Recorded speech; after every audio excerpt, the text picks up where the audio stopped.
काही हजारात आणि काही लाखात जर भ्रष्टाचार झाला तर विधानसभेमध्ये आमदार गदारोळ बोलवतात. सभागृहाचं कामकाज अनेक वेळा स्थगित होतं.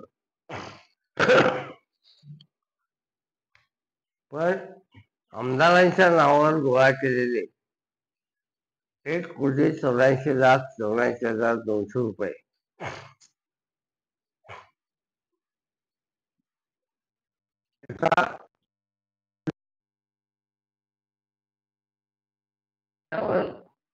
एका आमदारांनी प्रश्न उपस्थित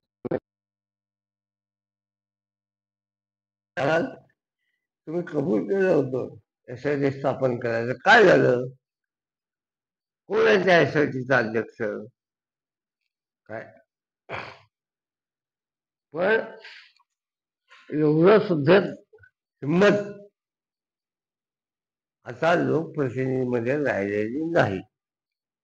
सगळे लोकप्रतिनिधी हे लाचार झाले, लाचार. भाजपने नरसाई आलम, बच्चू कडू किंवा काही अन्य प्रामाणिक आमदार यांना योजनाबद्ध रीतीने निवडणुकीत पराभूत केलं. ते काय लोक त्यांच्या विरुद्ध नव्हते, यंत्र त्यांच्या विरुद्ध होते. आणि त्यामुळे विधानसभेमध्ये आता जनतेच्या प्रश्नावर बोलणारं कोणी राहिलेलं नाही.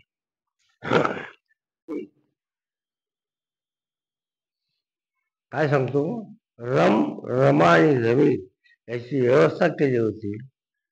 त्या ठिकाणचं म्हणजे माणूस वाचायचं शूटिंग गायब आहे. ज्या ठिकाणी याने दारू पी व्हायचं काढला तर कृष्णाचं शूटिंग गायब आहे. आम्ही त्याला पहिल्याच दिवशी सांगितलं, लेखी दिलं होतं 23 तारखेला, ते सगळं तुम्ही ताब्यात घ्या.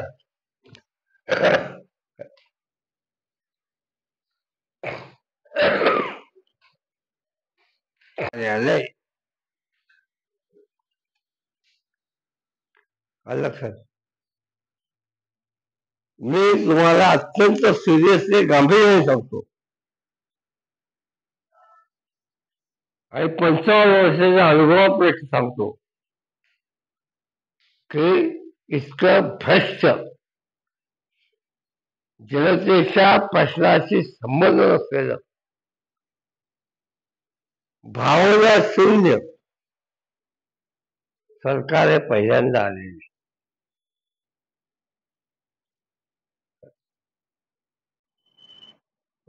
मी लिहिलोय माझ्या JSPच्या पत्रामध्ये की कोण कोण येऊन गेलं हे मला माहिती आहे.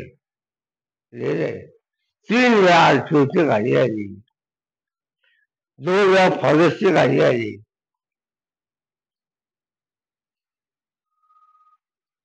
आणि न्यायालयाने त्यांना सांगितलं की अनिल होते मी सुचवलंय आणि नरेंद्र परदेशींची मदत घ्या, आमची मदत नको आहे.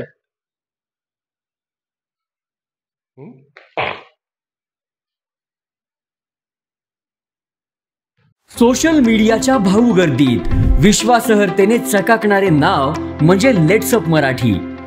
सगळ्यांना, सगळ्या नागरिकांना ती स्पीच, ती लेट्सअप वरील मुलाखती म्हणजे विचारांचा खजिना.